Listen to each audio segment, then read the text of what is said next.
Well, howdy, howdy, howdy. Finally, senior citizen here. Greetings, boys, girls, and all of our non-binary friends, and welcome to this, a brand new day. And remember, no matter who you are valid. Thumbs up for that. And if you are a bigot, well, time for some character reflection. I mean, there's plenty of things to have character reflection over. Now, I don't just want to focus on one thing, but, you know. Anyway, though, I do have some things written down that I wanted to talk about. Oh, I'm not sure I can go for a full walkies today. Yesterday, as I was finishing up my walk, the toes of my sock on my right side felt really damp.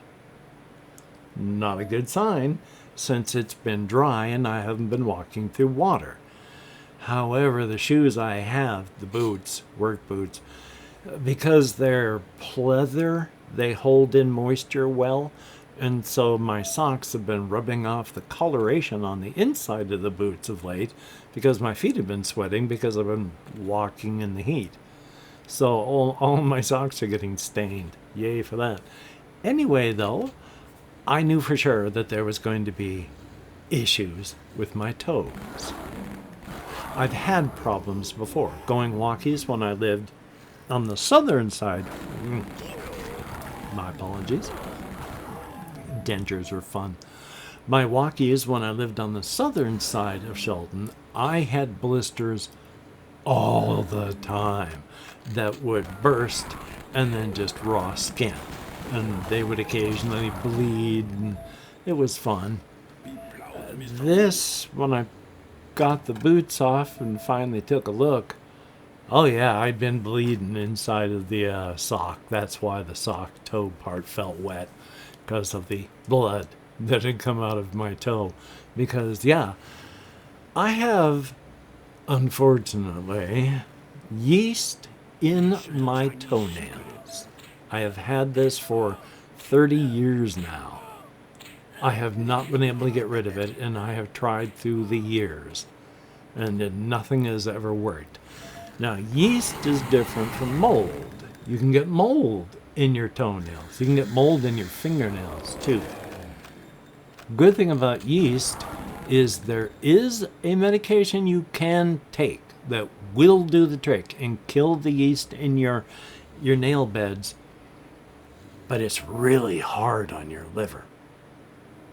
You get mold in your fingernails and toenails. Ain't nothing they can do. That's just what you got to live with for the rest of your life, and you got it in your fingernails. Ugh. But I got yeast in my toenails, and I have a pair of bone nippers, what they use to like cut through like phalanges, and you use these to cut off your toenails if they're really thick, like if you have yeast. And so I've managed to get them all cleaned up because I had to find them first. And then I cut off large parts of the yeasty toenail. You know, TMI. If you're still watching after all this, thank you very much.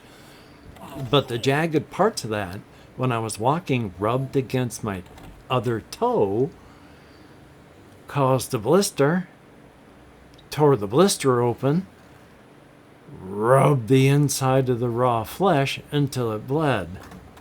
I need to let this heal. It's still raw. It hurts.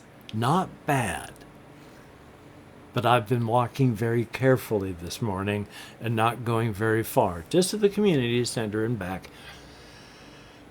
We are going to have a situation where we can't get into the community center unless we use our cards that we were issued, because somebody came in, stole a bunch of stuff, and then left.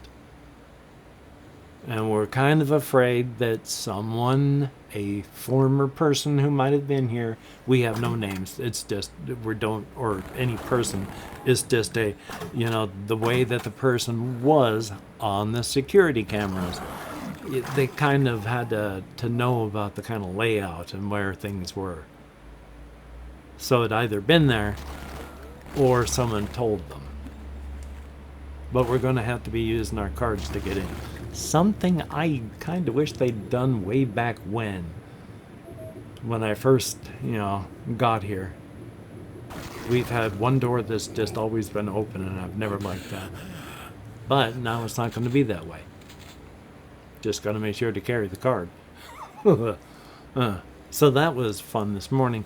But my toe is like, all bloody and raw. So I'm not sure if I'm going to be able to go walkies. I have food. That's not an issue. I mean, I haven't eaten anything. I had a couple cookies. But I haven't had anything past that. But I have food. So I wouldn't starve. It's something I could definitely benefit from anyway. A nice fast. But I'm not sure I can, just because of the pain. And I can't. I was watching a reaction channel of, I think her name, a VTuber goes like Rosie Bell Moo, and she's a cow girl as a VTuber, horns and a collar around her neck with a bell and such like that. And ostensibly, I imagine the VTuber model would probably have a cow tail, that sort of thing. Now, she says that people have asked, do you have udders? And it's continues to ask, and it's she says, no, don't get weird about this. Just give the ears and the horns, stuff like that, and that's fine. You don't have to make it weird. So, she reacts to various things, like meme stuff and, primarily that. And videos that are done by others. And while it's just mindless activity to watch her, sometimes it's mindless activity is fun. Oh, I can tell my GERD was acting up because I got a little bit of burn. But let me tell you, I had a period of about a week after my one bottle of, not one bottle, couple boxes of omeprazole ran out before, and I didn't buy any, so there was a period of about a week. Oh my God. I don't know if it was rebound or if I've always had it hurt that way, but my GERD was horrible. It burned bad. I'd mentioned before how when I started omeprazole, you could consider the pain of the stomach acids coming up like a fluorescent bulb. And what I had on omeprazole, because it didn't get rid of it entirely, but what I had left was just a thin incandescent line that was barely visible. I can live with that. That's kind of what I got right now. I don't even really feel it anymore, so it was so minor. But oh my God, during that week, it was, it felt like what it was, literally acid in my throat. So yeah, I went and bought a whole bunch of omeprazole, so I'm back on that again, I tell you. Ugh. Just thought I'd mention. Also, talking about my toes, on the Rosie Bell Moo thing, she was like, how can we live in this world? Because they were saying that Tony can be spelled Ptoughneighh.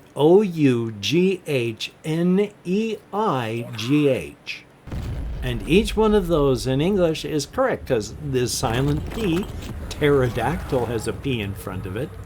And then toe, the O-U-G-H, though, O-U-G-H. And then nay, tone. Yay! So that was fun. I just thought I'd mention it. And I just thought I'd mention this as well. On my solo RPG setting, one of the reasons that the characters of the Apani, whom I'm still working on sociologically, one of the reasons that they are as earthy as they are is because they are very aware that they're not special on the planet. They ain't special, they're just another species. The Hulat, the people, the Apani, the Habani, and the Orkani all have a deep instinctual connection with the land. And with this connection, they know that they're just another species, and not a special species either. They had originally spent their time on the iced over continent, now subcontinent, of, well, they call it unworthy, unloved, and things like that, vile. It's covered in ice. If they hadn't been able to make the exodus to the main body of Karthkog, they all would have gone extinct, like so many other creatures did. They're not special. And when you work on a farm, well, you've got to help the equivalent of cows on the farm and such. Your various animals, you're going to have to help them give birth occasionally. And sometimes you may need to help out in, if you want to breed, help your various other animals with their mounting. You're very aware that you and them are different only in degree by smarts, because the animals are smart too. You can't avoid that one working with them. There ain't much difference. So they are very earthy, very base to the earth. Base as in base functions. Not based as in, oh, that's base. They're not involved with that in this world and for another time, but there are no real issues. They have issues we don't have. We have issues they don't have. So sometimes talking about things, they don't have any of the issues with the sexuality and all that. And public nudity on a completely separate level, things like that, they don't have problems with. Especially, again, beings like the Apani, who know they're not much different. So that's one of the reasons that it started irreverently, but has become a part of their language and culture that's baked in, and things you learn as you grow up. You're not formally taught, but you learn as you grow up. They learn all of these various things, like how, pada is a word for these hot springs, but is also the word for a woman's parts between her legs. And gabak is made up of two words, gabo and bak, portmanteaued when you speak of them together as gabak, and that's what's between a man's legs, his gabo and his bak, also known as a baka bag because it contains the two baka. And that's what a man is also known as colloquially as like dear and sweetheart. And a woman from her partner is pada. But you're also referring to her by, this is where the literal term means what's down there. But what it actually means is sweetheart. And the example I can give in our world is the German word for glove, which is Handschuhe, or just Handschuh. Now, if you say Handschuh in German, Are you speaking of the kind of shoe that you put on your feet and you tie up and you lace? No, you're speaking of the kind that you put your hand into. But where in hand shoe does the soft, pliable thing that you put your fingers into it come in? It doesn't in the word. The word literally means a shoe for your hand.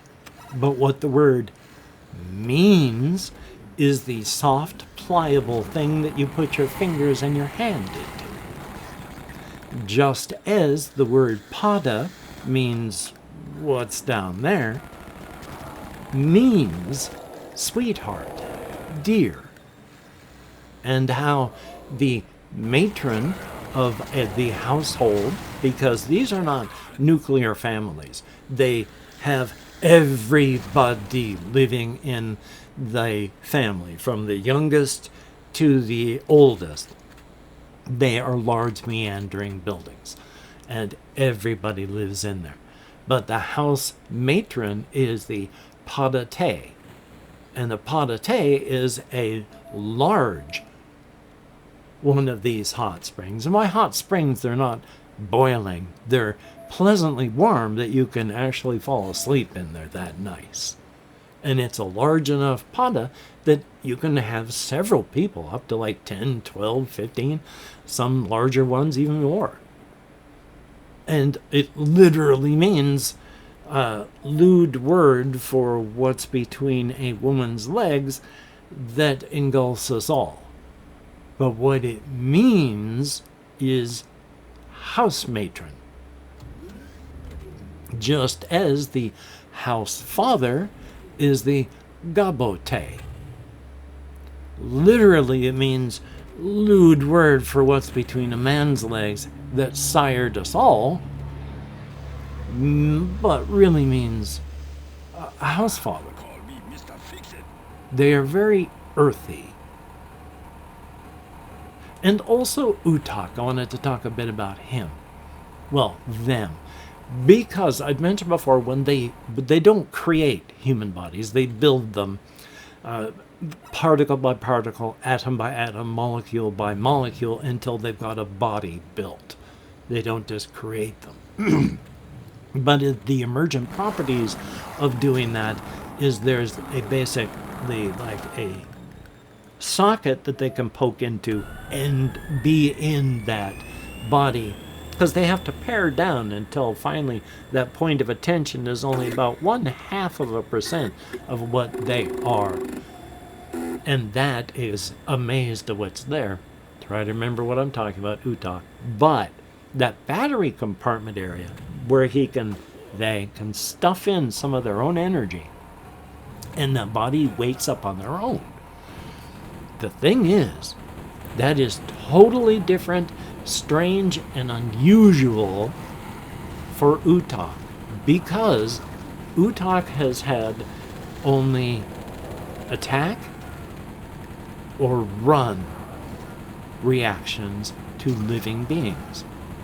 And these are creatures that are moving around and acting in such a way that almost instinctively Utak would attack and eat.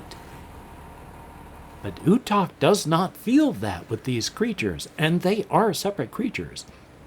By putting that energy in them, it activates a latent nervous system that's a bit extra universal, but still attached to them, and they become living beings. They think, they move, they don't have any of the chemical processes here. It's all extra universal.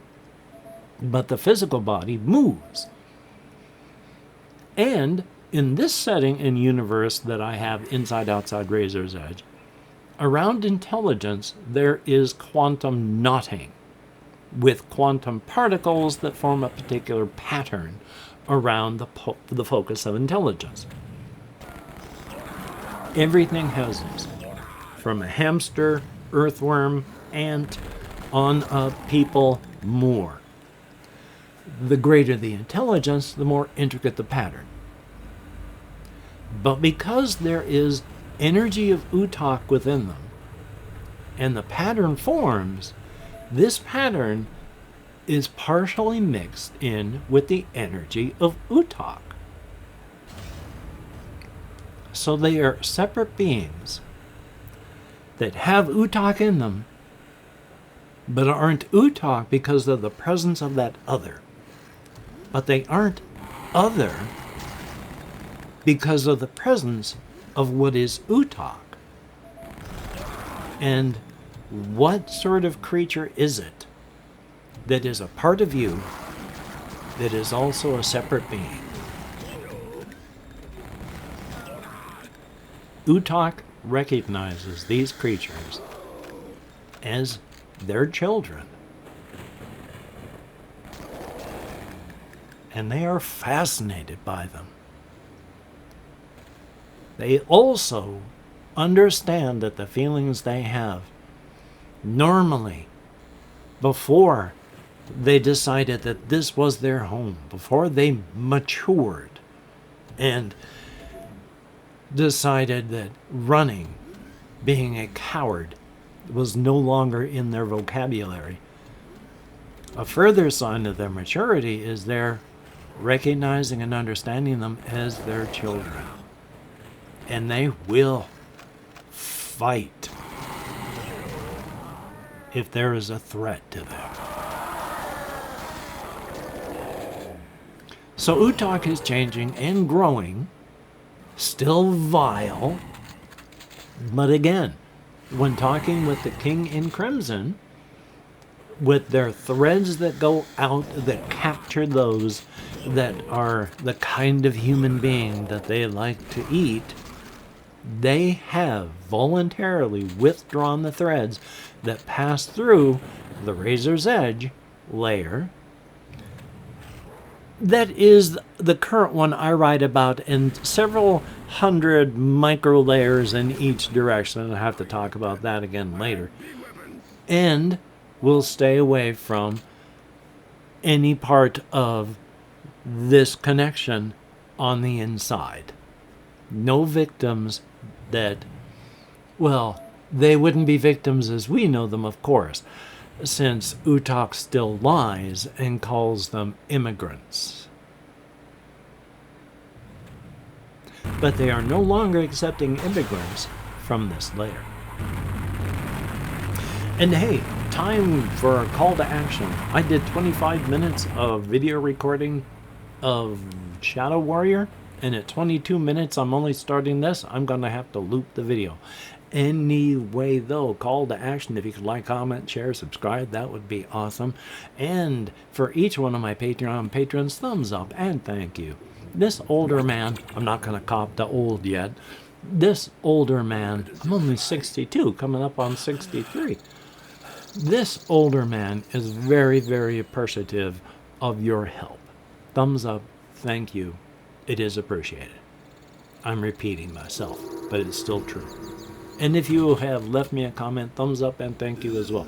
I feel like I've got a spit bubble right in the front of my mouth, and it's all because of my dentures, and I apologize. So if I do have a spit bubble, I apologize, but I can English. And I was watching a video this morning that talked about how you can use any noun as a verb if you don't care enough. And they gave an example that was perfectly in line with the way that I say I can English, using a noun as a verb. Anyway, though, thank you so very much for having left me a comment. I try to read every one that YouTube shows me. I thumbs up or heart each one that I can. I try to heart the ones I can't thumbs up. YouTube's gotten better at that, so I don't heart as many as I should, but at least I thumbs up them. And I answer as many as I can, so thumbs up on that. I'm going to edit, render, upload. I'm going to take care of myself, which is largely going to involve watching more mindless videos than I should, as well as I have both the, and the rubber band, both the cards and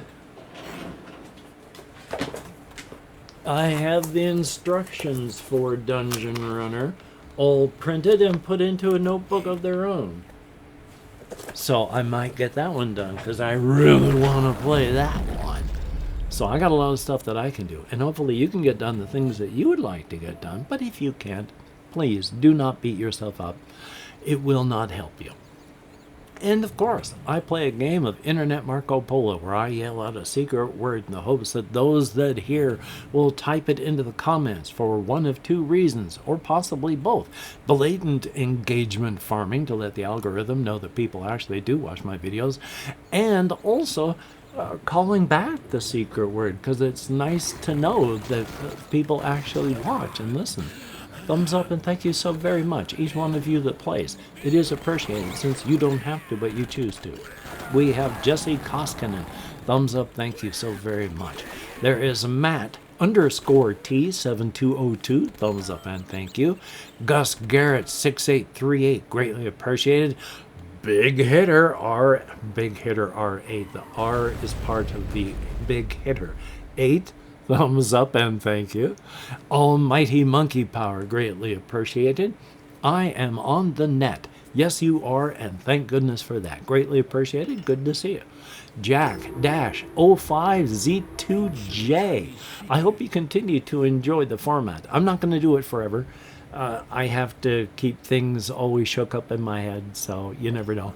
I mean, I don't have to. I do fall into habit and routine far more easily than I should. So hard to say, but we shall see. And thank you and thumbs up. Thank you and thumbs up. Each and every one of you that played, it is appreciated. I did not get anything out and ready, so how about if you could write deck into the comments to show that you have watched this far, and to also, again, blatant engagement farming for the algorithm, and I'm listening and I hope to hear. And of course, please do not feel obligated to play. It is, again, a silly little game, and I wouldn't force anyone to play even if I had the power to. Consent for everything, even something as silly as that, is important. So thumbs up. Anyway, though, yeah, so I'm just going to play games and take care of myself, and hopefully my toe is going to be good enough for me to go walkies on.